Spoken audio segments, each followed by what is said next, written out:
Well, hello, my paranormal peeps, and welcome back to another Deep Woods Paranormal podcast. My name is Matt Harvey. I am the founder and lead investigator with Deep Woods Paranormal. My wife and I, along with others, investigate everything paranormal in nature.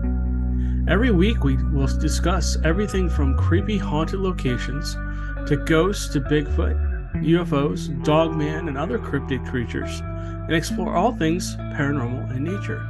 All right, guys, we're going to pick up where we left off from last time. We're going to talk about Joe's camp this time. Last time, if you didn't get to listen to this podcast or watch the podcast, we were talking about Black Star Canyon. We talked about my first encounters there, why it was a good Bigfoot location, how many encounters did I have there, what was your favorite encounter, and I shared some old pictures with you guys from there. I do have some old video that I'm going to try and get done. If I can ever get to the opportunity to sit down to do some editing.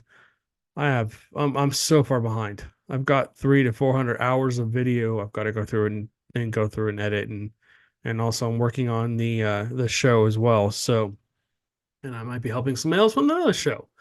So life is just completely busy right now, especially with all the crazy weather here in Texas and all this stuff going on. It's really affecting my work.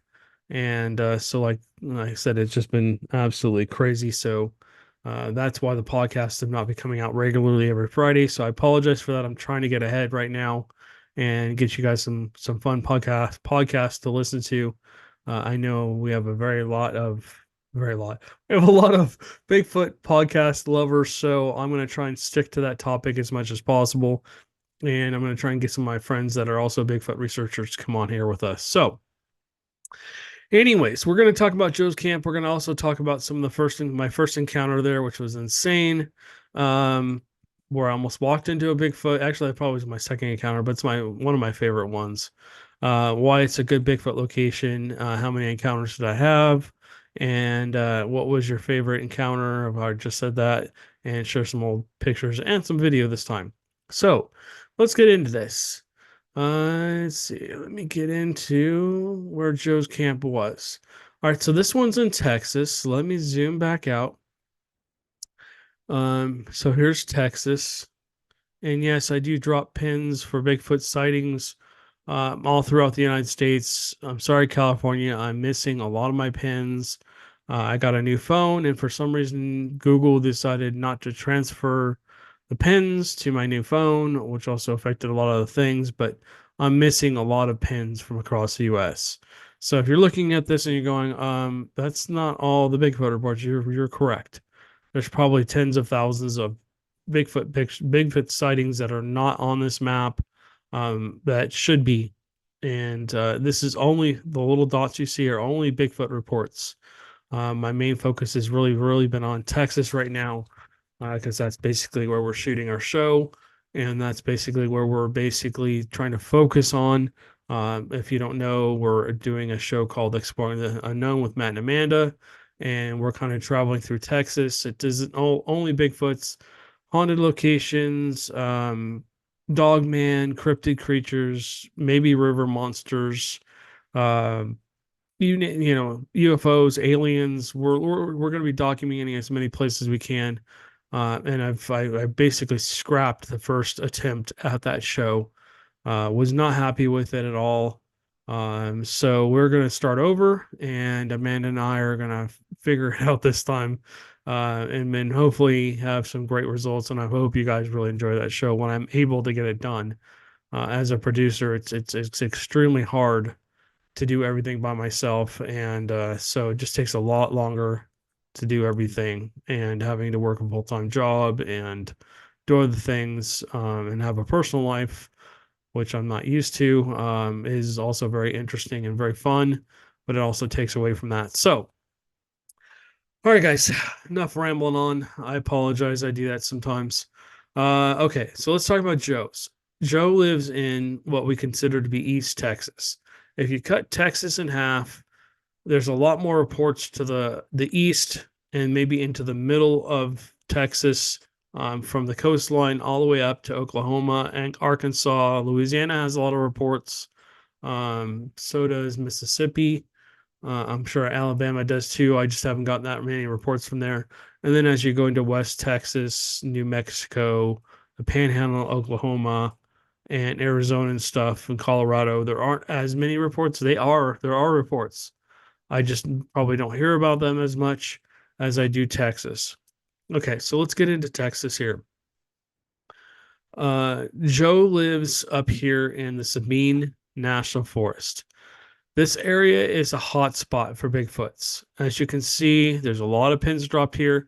Again, when I switched phones, unfortunately, my phone decided to delete a lot of my hotspots because there's hotspots all along this river and then in through these forests everywhere across both sides of the Louisiana side and then, of course, the Texas side as well. Joe was able to take us out to some really cool locations that only he knew about and his friend David knew about. Unfortunately, we haven't had any contact with David. I was not able to get his contact information before Joe unfortunately passed away. So basically, we're going to continue to talk about his location probably forever. And one of these days, I will try and get up there and knock on a door if there's any door left, or go talk to neighbors and see who actually owns the place now, if anybody owns it, or if it stayed in the family and they're just going to leave it be. I'd like to see if I can get a hold of some of those family members. I do know that some of our of the his family actually did listen to our podcast. So if you're one of Joe's Hughes's relatives, or you're a friend of his, or whatever, and you have information, you can privately message me. My information is down below. My cell number's there. Feel free to call or text me. I would love to know what's going on with this property. I pray to God that they didn't go through and just bulldoze everything and put a home up there and stuff like that, and tear all the trees out and whatever else. I would honestly hope that they just left it wild, let it go, let the Bigfoots have their territory, and leave them be. That was Joe's final wishes as well. Um, and that's what he and I always talked about. That's why we clicked so well, because we were both on the same page. The whole idea is to protect Bigfoots and not to have them be killed or whatever, because I think it's a double-edged sword. Yes, do I want to prove that Bigfoots are real? Yes, I do. Would I like to get a specimen, a capture one? Yes. Would I like to prove that beyond a reasonable doubt that they're real? Of course.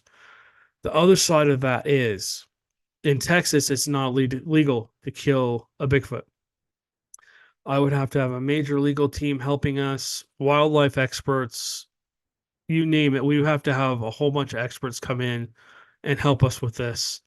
And essentially, we would probably try to capture one and basically just maybe sedate it enough so we don't bother it, don't scare it, don't freak it out, but get some skin samples, get some hair samples, get some saliva, maybe get some stool samples, um, take some pictures, and really maybe do some scans of the feet, and really get a good, maybe get some x-rays if we could, do anything and everything we had to do scientifically to prove that they're real without killing one.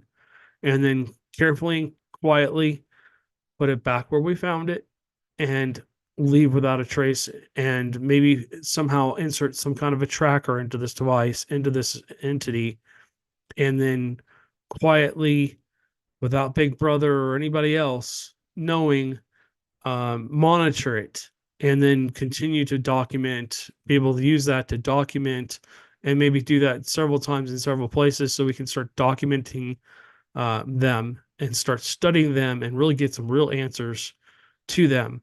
And like I said, the problem with that is that we'd have to have legislation in place at that point in time where we can prove that they exist and get a law passed that you can't harass or kill Bigfoots, because big time hunters, and a lot of other people would come into the Texas and in other places where Bigfoots exist, and they would basically probably severely wipe out the population. If you have hunters in there looking for them and trying to kill them, they're going to become more aggressive towards humans, and we're going to have a lot more issues. I would imagine if you've ever been into the forest, deep in the forest, you probably didn't even know it, but you probably walked by one, or one was watching you or something like that, and you probably didn't even know they're there. Anyways, so let's get back to talking about Joe's. So, what makes Joe's camp? I'm going to kind of go out of order. What makes Joe's camp a good location for Bigfoots? I've been trying to solve this mystery for a long time, and one of the things I noticed was number one, there's a lot of deer, a lot of animals in this place. This is a chicken farm too. So, what I found out about chicken farms is when they have dead chickens, they take them out because a lot of them are out in, at least in Texas, out in the middle of nowhere. This is before the blue bird flu thing happened. I don't know if they still do or not, but they would take the bodies out and then just throw them out to the wildlife. And I know a place around here where someone was taking them out and dumping the birds, and something that had been watching and eating the birds, and basically something, I should say, something tall, large, and hairy had been watching this guy do this for a long period of time and been taking, uh, basically taking advantage of the gratitude of the situation, and unfortunately showed itself to this person right after he dropped it. He turned around, he saw one pick it up and walk away into the forest with it. And so, now he's, of course, a believer. And he told a friend of mine this. Both of them are not into Bigfoot or anything like that, but that actually got to me. And so we're working on trying to maybe get out to that area and see if we can do some research. Let's just put it that way. It's not this location, but it is somewhere around here. Anyways, so you got a place where they can get easy picking foods. Okay. You've got deer, you've got huge raccoons, huge squirrels, and you'll see one on one of the videos I'm going to show you. You got possums, you got everything up here. And so also Joe's camp had 4 freshwater creeks. And so basically that water was coming up pure right out of the ground. And you could basically go and drink right out of those. I don't know if I would. I'd probably still filter and probably boil the water. But for an animal that's used to it and can drink that kind of water, I mean, that water was crystal clear. Essentially, it could basically just take that. There was cover. There was a lot of cover. And so essentially, they could go and hide behind trees. They could walk right through either side of his property. And well, now Joe was more aware of his surroundings. And when I got there, he became even more aware of his surroundings. So was I. I became more aware of my surroundings too as I was up there. And I really learned from him, and he learned from me.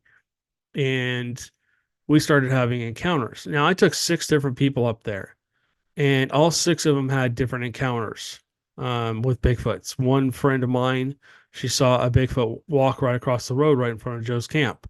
It walked right out of the bamboo forest across the road into the tree line next to it, and that's a very wooded deer area. And also, that's kind of a sanctuary. They're not supposed to be hunting over there, but they still do. Um, we heard tree knocks. We heard growls sometimes. We heard. Well, let me just show you. Well, let me stop sharing this screen. All right, let me share a different screen with you. All right, so we found tree structure. So let me pop this open. All right, so teepees were very common on his property. There was especially in the bamboo forest. I mean, they broke bamboo, and you've heard me talk about this, but they broke bamboo that was literally 3 inches, 4 inches thick. I tried to break a 1 inch piece of bamboo on my knee, and it left a big old bruise on my knee. That thing would not break. I had to saw halfway through it to get it to break. And they're snapping off these pieces that are, the size of 3 or 4 inches wide. I mean, the width of my cup. I mean, it's just insane. So, but yeah, they were snapping branches off, branches, tree trims off. There, excuse me. They're tree trunks off.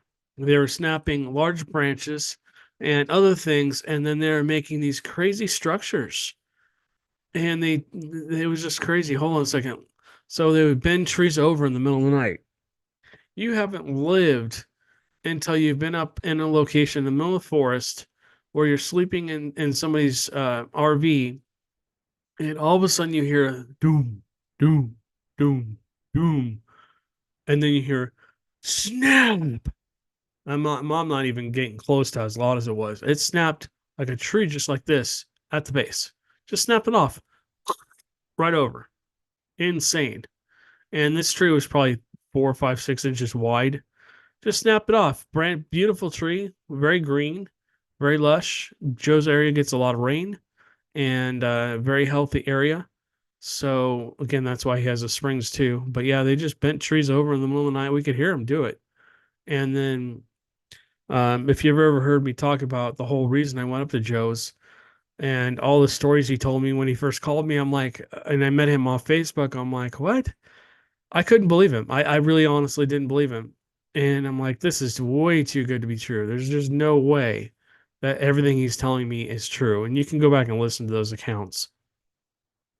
But this picture doesn't even do this justice. The trees that were just bent over everywhere. And I know that the trees sometimes will grow like this to basically get sunlight in the forest, and that's pretty common. But when you see a tree like this bent over and then branches, vines like wrapped around these um, branches, and then there's other deadfall and other branches like woven in, like they were placed there. There's no reason for that tree to be there. There's no broken off stumps. There's no nothing around it. But all of a sudden, it looks like a blind. They've made a hunting blind and stuff like that. So just insane. Let me see if I can get out of here. All right. So we kind of looked at that. There's hundreds of those. And then we had a lot of other things happen. So let me talk about this too. A lot of people say that juvenile Bigfoots, and you can see if you can kind of look. Let me zoom in a little bit. You can see more trees bent over everywhere, everywhere. There was thousands of them, little trees, big trees, um, trees that were like this, these pine trees. And then essentially there was this. Something snapped the top of this pine tree off and let the limbs grow out every which way. And then they put a bunch of basically grass and stuff from down here. They brought it up here. You can see it's growing over this. I mean, it's basically covered every which way. And Joe told me that was basically he had looked up one day in this tree, guys, and he had seen a baby Bigfoot up here in this tree. So he took this picture of it. This is Joe's picture. And he was like, what the hell? And then it basically climbed down and ran from him.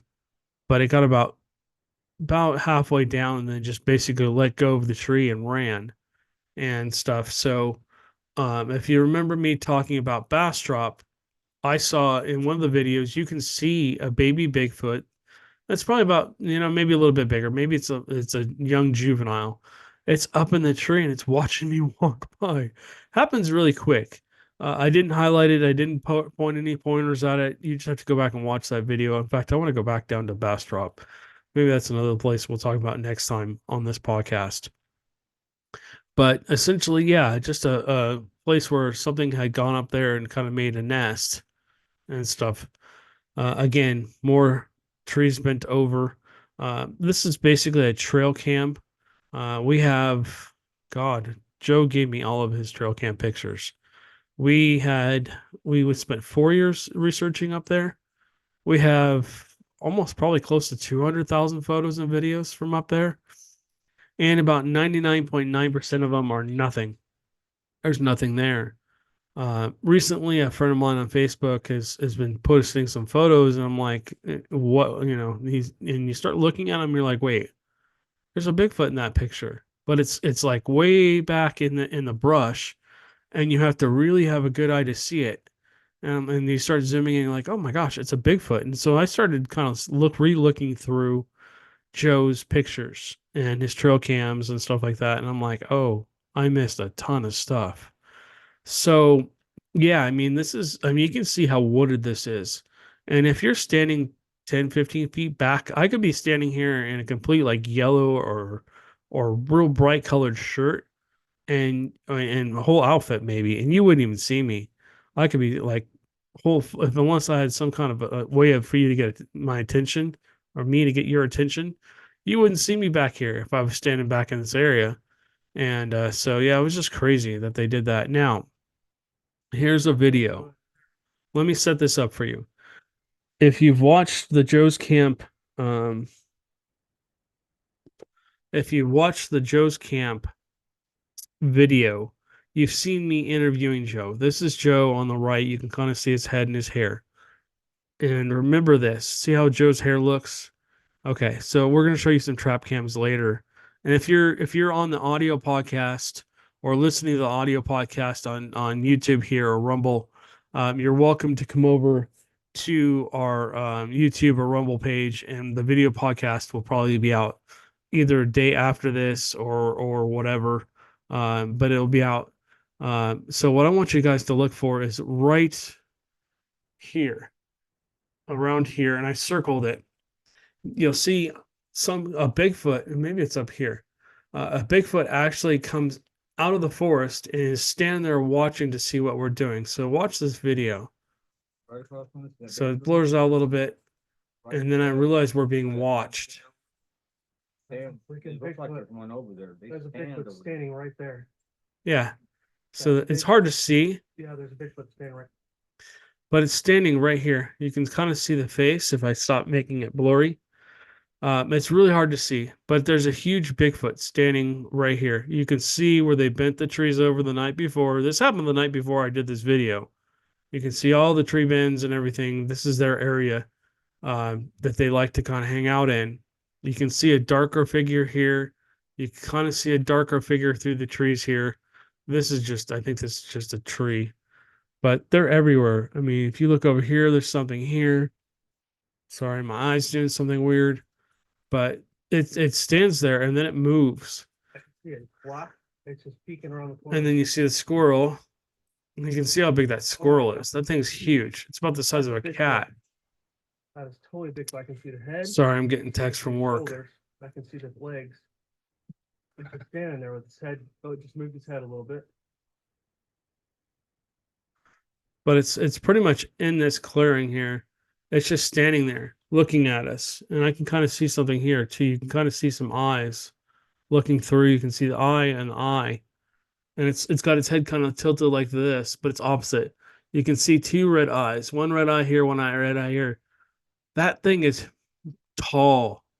This might be the dominant male of the pack, and you can kind of see dark shades through here. Unfortunately, I cannot zoom in on this video. For some reason, it's stuck at 86%. I might put this video out as a separate video for you guys to watch.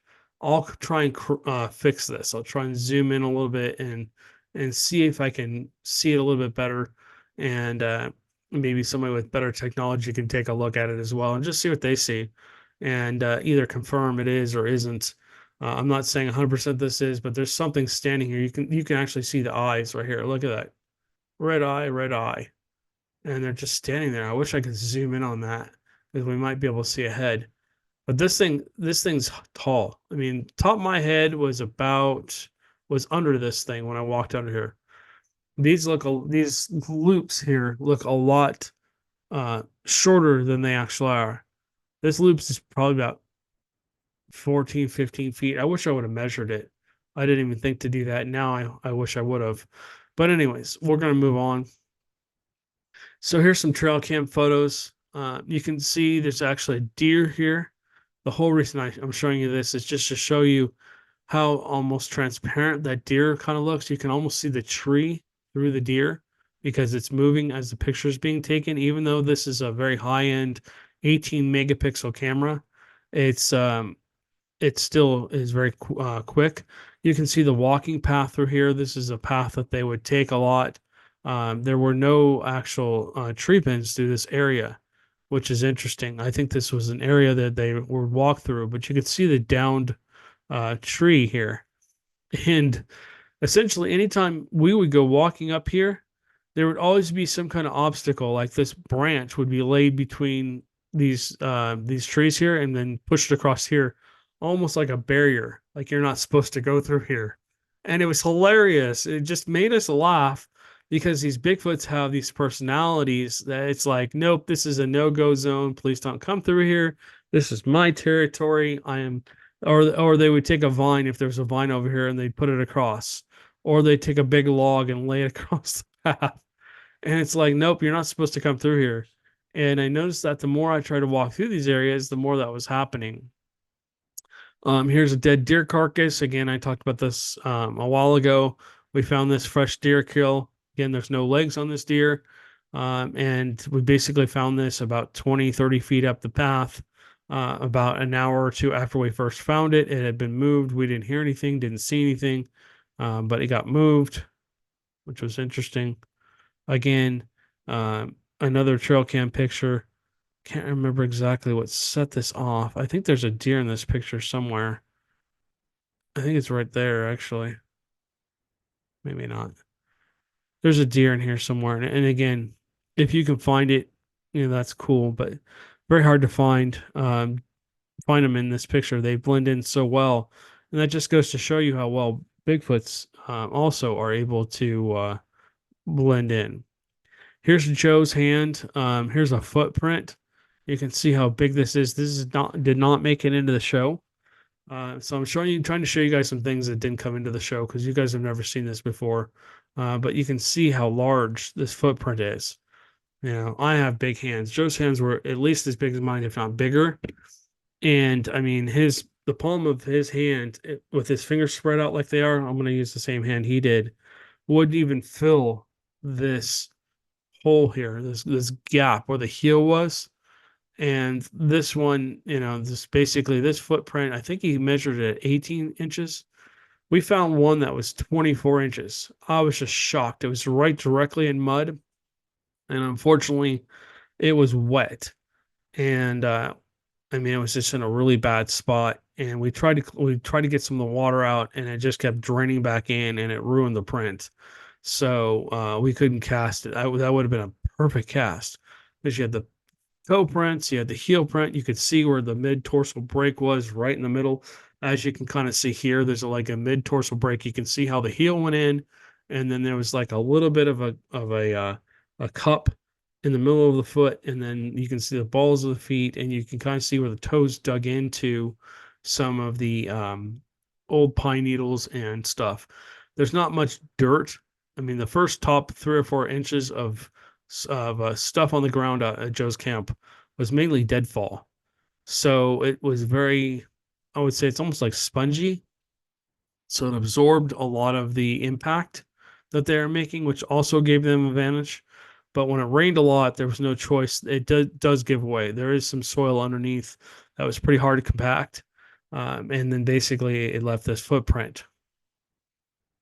But again, you can kind of see a heel and a toe, maybe here, a toe, a toe, a toe, and a toe. Maybe a little bit smaller Bigfoot, but very, very wide footprint. I wish he would have put something across here to show us how wide and how long it was. I do remember him saying it was about 14, 15 inches and maybe 7 or 8 inches wide. So big fat foot and way bigger than my feet or his. Again, trail cam with a bunch of deer in here. And this is me, and this is when we first got Chance. He loved running around up there. He enjoyed it. He did frequent Joe's camp a few times before we met him, but they didn't really remember him very much. Here's Joe and a friend of his. This was kind of his way of getting around his property because it was 55 acres, and he would cruise around on this thing. It was really fun for him to take us up to the top and drop us off and leave us, and then we would hike back through this area throughout the night. Here's me walking through. I was looking to make sure there wasn't anything else following me. Sometimes if you zoom in on these pictures, you might see something like there's like kind of a silhouette here. But again, that's no proof of Bigfoot. It's just a darker shade. There was nothing conclusive here.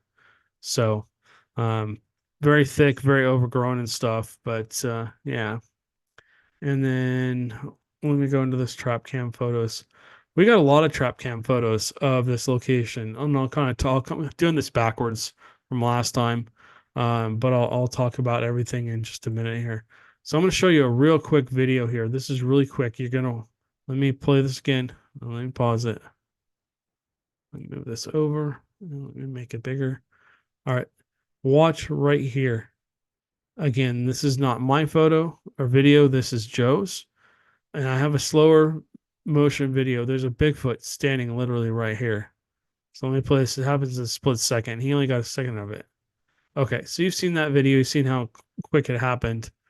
Well, let me go back and play that for you on a slow motion. All right, so this is slow motion. I'm going to kind of speed through this a little bit.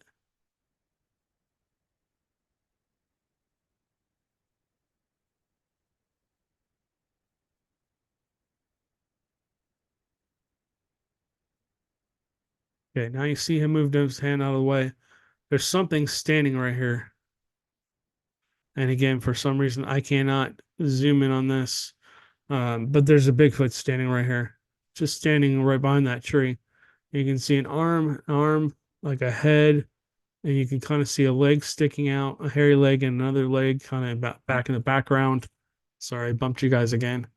And I think there was actually one here and one here, but it freaked him out. He went out to get some water out of his creek or something, and he looked up, and there was this Bigfoot just standing there.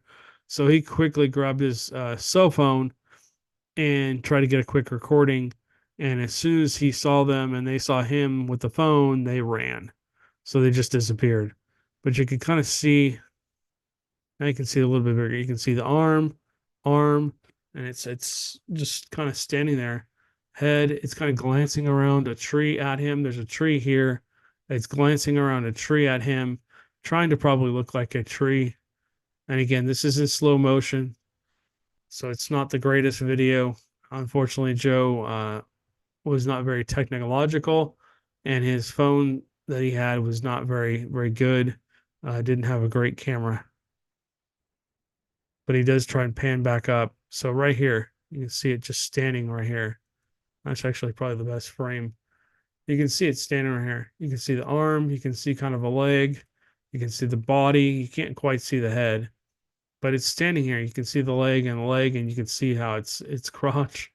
There might be another one over here, and I think there's one that's stuck behind a tree here. But this is probably just a juvenile, probably just watching to see what he's doing. They were always very curious of what Joe was doing. He said he would walk out sometimes, and they'd just be standing there right at the edge of the forest. And I've seen pictures of that. And I'll have to go through and see if I can find them again. Where there's Bigfoot standing. When I camped on his property, I put a tent up and stuff. I essentially saw them standing on the edge of the forest, and then as soon as I would peek over there, they would just like they'd either duck down or they'd pull back or whatever, and because they knew that I could see them. So it works both ways. You know, if once they get to know you, they aren't as afraid to show themselves, especially if they know you're not going to try and hurt them. But they also know that I can see them, and it's like this game of oops, hide and seek. Oh, you saw me. I gotta go run and hide now. So yeah, essentially this video just kind of keeps going on. It's very slow, but it's again it's a very slow motion because I wanted to show you what that looked like, and we're gonna go ahead and get out of there. Here's some other photos I've shown you from Joe's. This is a trap cam. This is a possible Bigfoot walking right in front of the camera. And I mean, it's like literally right, like up at the camera. It's standing right in front of the camera. Probably another juvenile, possibly a head and some shoulders, an arm here, and like a torso. And then if we keep going, you can see it moves a little to the right. This is another good one here. This was my trail camera, and something essentially walks right in front of it. I believe this is a shoulders and neck. This camera was up 10 feet in the air. So it wasn't like it was a deer or something. I put it up. I had to use a ladder to put, I got up at the top rung of my ladder and put it up kind of facing down.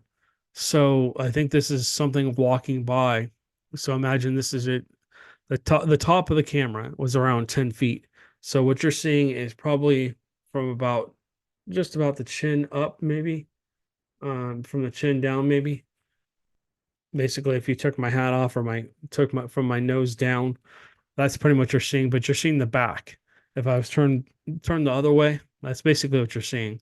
It blocked the camera, and I think the reason it blocked the camera was there's another Bigfoot out here somewhere, and it didn't want it to get seen on camera. They got really smart to the trail cams, and when they would walk in, they would walk right in front of them and stand there, and then basically you could see other things moving in the background in the videos. Unfortunately, this didn't take a video, and I wasn't smart enough at this point in time to know that we should have shot a video.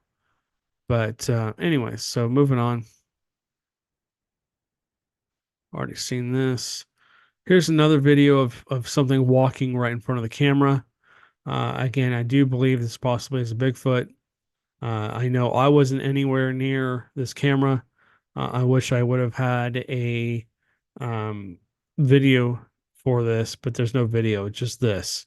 Something walks basically right in front of the camera, probably not paying any attention to it. Um, Again, this is an area probably there was probably a deer or something out here, and it probably walked right in front of the camera, probably trying to use the tree for cover, and essentially got caught on camera. This was shot probably say 10:46. So it would have been pitch black out there at this time. And believe me, Joe's camp, there wasn't any lighting out there. The forest got when it got dark, it got dark. You couldn't see your hand in front of your face. So essentially, I imagine this is actually the whitewash from the IR light. Let me see if there's another picture. Okay, here's another daytime photo. I keep zooming into this, but there's nothing here. I don't think there is. I keep feeling like there's something standing right here. And again, the more you zoom in, the more blurry it gets, the worse the picture is. But it kind of looks like there's a silhouette here. And I keep wanting to zoom into it. It feels like there's something here. And this feels like it's fur. This looks like it's some kind of fur, like something either put its hand out or maybe it's a bird. I don't think it's a bird. It looks a little more like fur, long fur. And maybe it's for some reason it put its hand out to block this again. And like I said, these things are smart. They got used to the trail cams. They knew what we were doing. They figured it out really quick.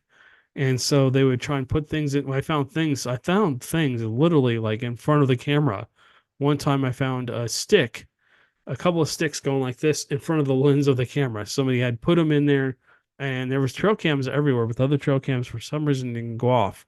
So something was blocking with some furry thing was blocking our trail cam. If you can see here, there's another down tree. Something snapped this tree off in the middle of the night.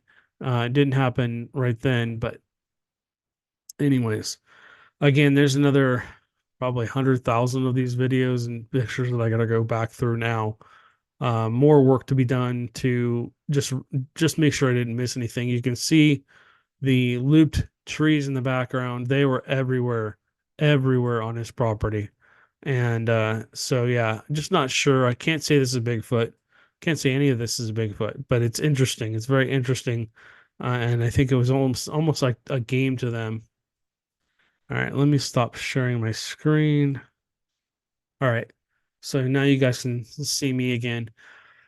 All right. So let me go back to my stories here and I'll tell you my first encounters. I'm trying not to make this an hour-long video like the other one was. If I had known it was an hour long, I probably would have cut it off at a half an hour and made a part two. But anyway, so let's go back into the questions I asked earlier. What was my first encounter? We kind of covered why this is a good Bigfoot location. How many encounters did I have? What were your favorite encounters? And I shared some videos and pictures with you. So, my first encounter, I think my first encounter was actually of the Bigfoot that was standing in front of the blind. I'm sorry, not in front, and behind the blind. I got there, I had my handy cam basically ready to go, battery in, turned on, viewfinder open, and Joe came walking out of his trailer when I pulled up, and I left my handy cam in the passenger seat, and I wish I wouldn't have, but I did. And it wasn't dark yet. It was still about 3 or 4 o'clock in the afternoon, so it was still the sun was starting to set, but it wasn't dark at all. It was still pretty bright, and there was a lot of shadows in the trees where the forest was. But I heard a noise, and I turned and looked at his blind, and I couldn't really see anything. We kept hearing like noises coming from over there, and his blind was basically at the end of where his camp was, at the front part of his property, within the first 20 or 30 yards of where his basically his camp ended. And then there was a whole bunch more acreage just straight out. If you've ever heard me talk about Joe's camp, his property is like a football field, almost exactly the same size as a football field, but a little wider, I think. And so it was basically the front part of his camp was where he lived, and the back part is where he like grew food and stuff like that. Joe was a true mountain man. He kind of lived off of the land a little bit and stuff like that, and he just was a cool guy overall.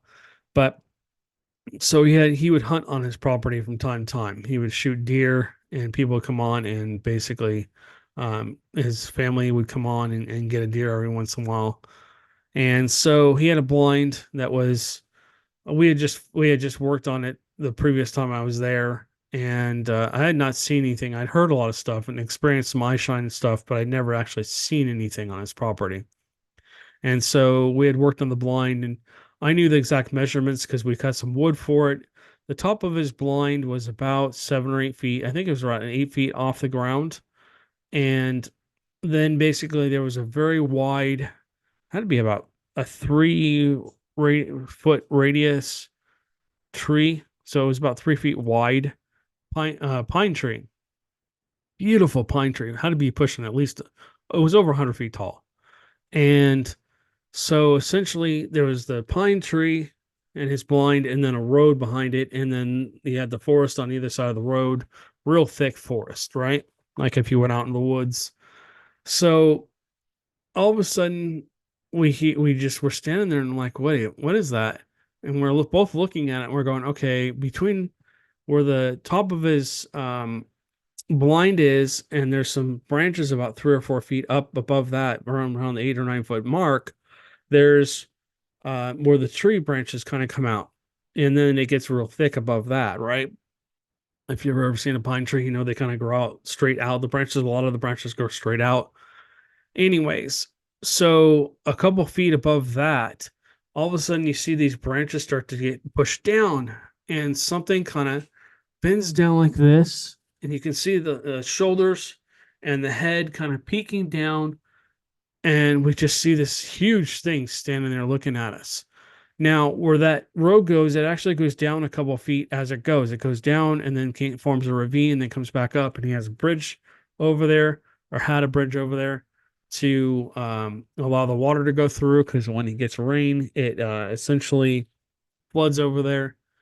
And so yeah, we were sitting there looking at this thing, and it's looking at us. I'm like, holy crap! And Joe goes to me, Matt, do you have your camera with you? And I'm like, no.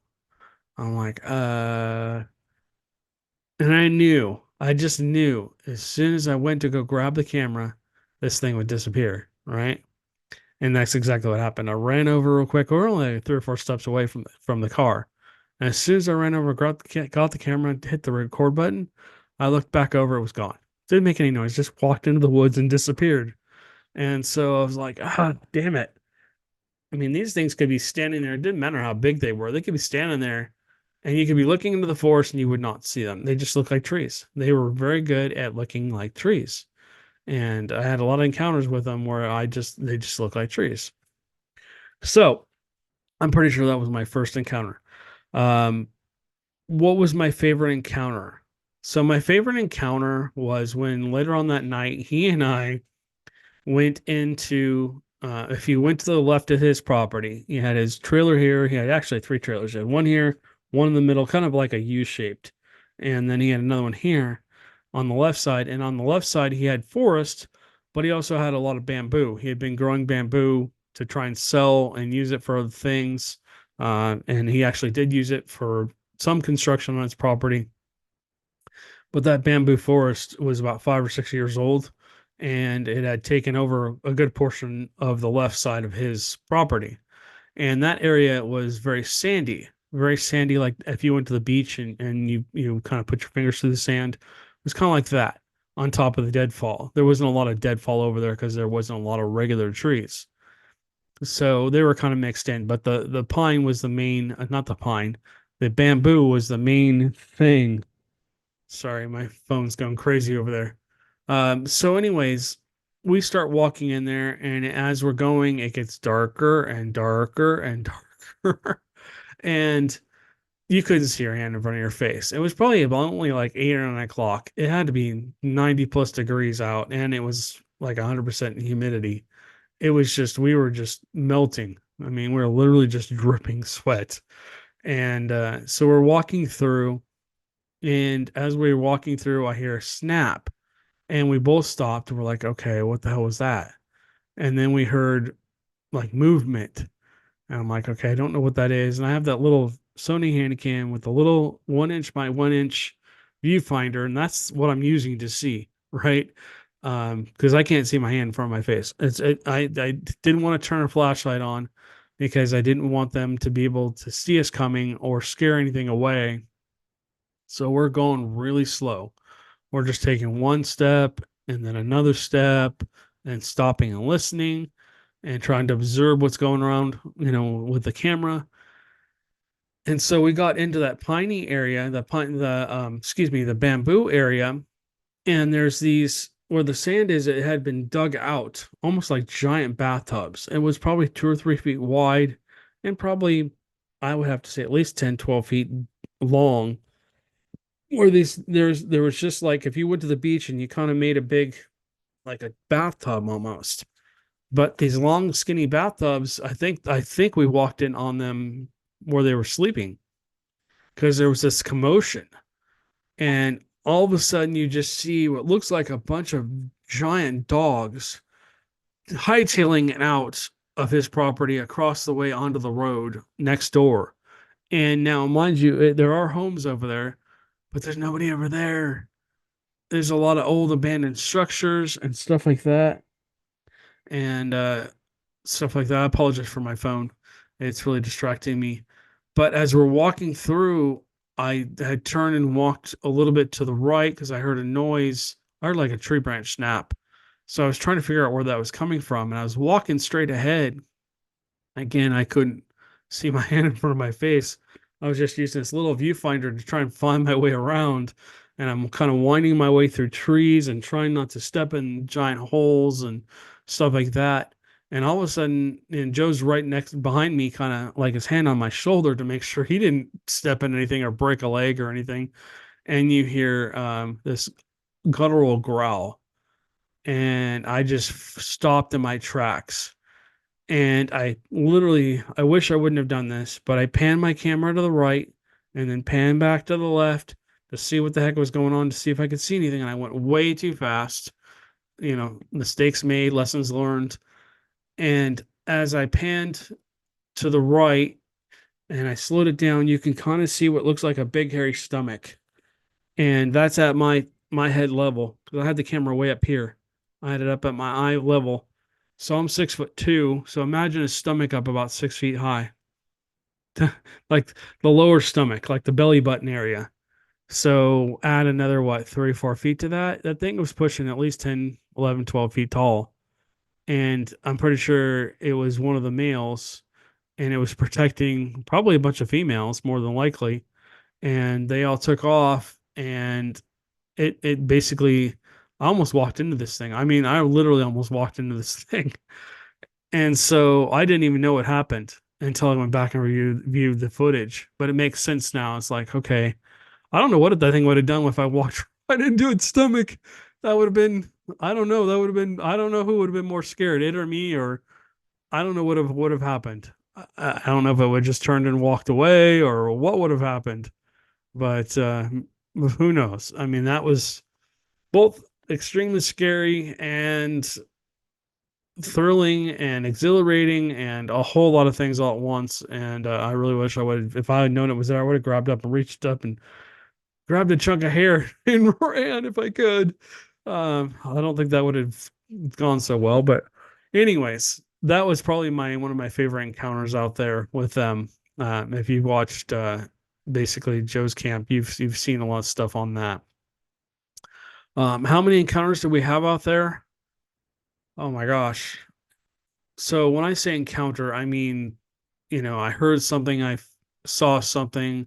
Um, we heard tree knocks, we heard branches snap, and branches snapping could be deer going through the woods. It could be a lot of things. A friend of mine who is an avid outdoorsman, he's a hunter as well. He's gone back through that video a couple of times for me, and basically listened to some of the noises, but some of the screams. Oh my god, that one scream! We listened to that scream go on. Who was it? I forget who was with me, but a few people have gone with me when we've heard the screams, and there's this guttural scream that just went. It was like moaning. It was like somebody was having a. I want to make sure they keep this G-rated, but having a good time. Hint, hint. Um, and that's what it sounded like, but it was just so loud. It was echoing through the whole canyon and went on for almost 6 minutes. I don't know what it was. I can't tell you it was Bigfoot, but it was like nonstop. It's just screaming, like just a wild scream. Didn't sound human, didn't sound like any animal. I've played it for people and they're like, "What the hell is that?" And I'm like, it doesn't sound like any Bigfoot scream I've ever heard, and it doesn't really fit anything. It doesn't fit any animals that I can find. I don't know where that audio is. I'm sure it's in my on one of my external hard drives. But yeah, I mean, just insane. And we recorded it until the camera decided to turn off, thanks to the ghost at Joe's camp. So we turned our cameras off and kept draining the batteries. Fresh battery right off the charger, fully full, turned off. I had three cameras going at the time that was going on. Two of them decided to turn off, and I had to switch out to one camera because it was overheating. So that's another problem out here. When it gets too hot, the cameras get hot, and then basically they turn off because they get too hot. So, anyways, okay, that was another crazy encounter, and basically, I think Joe's in a nutshell. I think Joe's property was a good location because there was food. There was actually an orchard up the way from his property. It could go around again, cover, lots of cover. Didn't feel threatened by Joe or me or anybody else. There was a farm next door, and I was told that pigs had gone missing from their pens in the middle of the night. And I was also told that one person had come up and seen a Bigfoot with two pigs under each arm, basically walked in the pen, grabbed the two pigs. They didn't even move. I guess they were frozen in fear, picked them up and turned and walked away with them. But they wouldn't come on camera or talk to us. They were afraid of ridicule, which sucks because we don't want people to ever be afraid of being ridiculed for telling their stories. But yeah, I mean, whole area is a great place because there's not a lot of people. Um, there's plenty of cover, there's plenty of food, there's wild edibles up there and stuff like that. So these places just all have the same things in common. They have cover, they have water, they have food, easy concealment, easy for them to get around without being seen if they don't want to. They're not being threatened in any way and stuff like that. So again, these places just kind of go, even though the Bigfoots are down close to humans, I don't really believe that they're afraid of humans unless they've been shot out by somebody. And so I don't think that a lot of these Bigfoots are afraid of us. I think that they observe us and they observe us for a long time. I think that they're observing us without being seen first. And then as they kind of feel safer, they come a little closer and sometimes they get a little closer, and then all of a sudden it's like, oh, I got a little too close, I got seen, or I had that person had experience with me, or maybe I threw something at them. Speaking of throwing things at somebody, uh, we had a client, and you can see the hair right where it says cup and the line. There's a hair on here. I've never had it tested. It's a very long hair. It goes from just below a quarter of a cup to just above where the half a cup is. And one of these days, we're going to take it out of there and take a look at it under a microscope. But yeah, just crazy. Joe always had things thrown at him. He said they would take mud clusters and pine cones and throw them at him because there weren't a lot of rocks on his property. So he said when they did throw rocks, he didn't know who they were getting them because we couldn't really find any rocks. But there was a lot of stories from Joe's. But it was a special place, and like I said, if you're a relative of Joe's or you're a friend of Joe's and you're listening to our podcast, and you're able to, please contact us. Let us know what's going on with the property.